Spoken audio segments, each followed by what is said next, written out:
Hello and welcome. This is Craig Lane with Health Alchemy, here to talk about some more essentials of health today. And this is about diet. So I've studied a lot of diet programs. I mean, a lot. I've been at this since I broke my neck 39 years ago. I'm 60 years old. And that might tell you something right there. Here I am, 60 years old, and, I'm doing pretty good despite at least 10 times should have died in my life, and I'm not joking. So the question is, what is your primary diet versus a secondary diet? And so if you're struggling with energy, if you're struggling with indigestion, sleep problems, bowel movement problems, bloated, mood issues, then chances are you're not in your primary diet. And that's what Augeneus von der Planitz once called the primal diet. It's a raw food diet, and I'm not extreme on anything because I study results. And so some people just aren't going to comply. Like, you could have the best program in the world, but it's like Stratego, an old war game. You could have the best plan in the world, but if you can't implement the plan, then it's the worst plan in the world. And that's how it is with compliance with diet programs. Believe me, I'm 35 years into this, and I wouldn't even comply with the early yoga recommendations. When I was starting yoga when I was a young man, I just did the minimum, and that's fairly common, just to do the minimum because I want to feel better, and then I'll see what I can get by with. And then diet's not temporary either. Like, people think, I'm going to go on a diet. And you have to erase that from your languages. Most people need to make permanent lifestyle changes. So it's not just diet. It's way overrated in one sense, diet, and it's also way underrated in another. So your primary diet is based on your blood type. And there'll be other videos about that. But generally, blood type O's are animal protein. They need animal protein. Blood type A's generally can go more vegetarian, vegan, especially if they're living in a warmer climate. Blood type B's tend to lean like A's. And then ABs are, D'Adamo in his book, Eat Right for Your Type, called them the great adaptitarians. So they're pretty adaptable.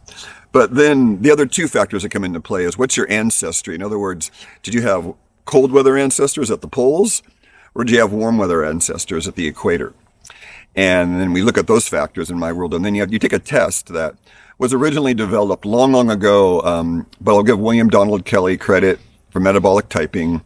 William Walcott. There's a bunch of people. I like to give Michael McAvoy credit because that's how I found the metabolic typing system.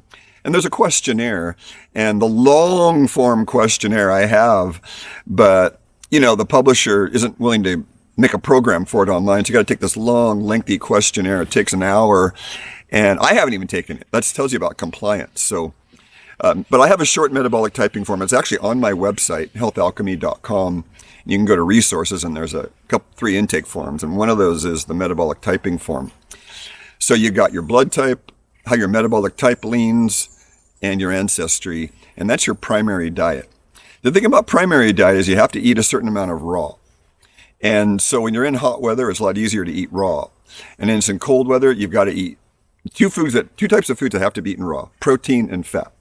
Once you cook them, the protein's the building materials for your structure and a lot of your immune system and a lot of the cells of your body. And then the fat of your body is how you make cell membranes with cholesterol and protein too. And so if those are cooked, they're damaged. And it's like saying, I'm going to remodel that airplane. I'm going to remodel my house. I'm going to remodel my car with damaged parts because I'd rather cook them because they taste better. And that's literally what people are saying. So I counter with, you have mouth entertainment issues, and so we need to eat 51% raw. That was Enzyme Nutrition by Dr. Edward Howell. I was just reminded of that the other day. And so we have to I'm going to put it as 51% of our calories raw to not have that elevated white blood cell count after we eat.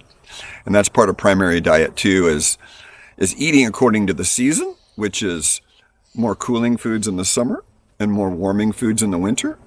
And generally animal foods are more warming, and generally more vegetables and fruits are more cooling.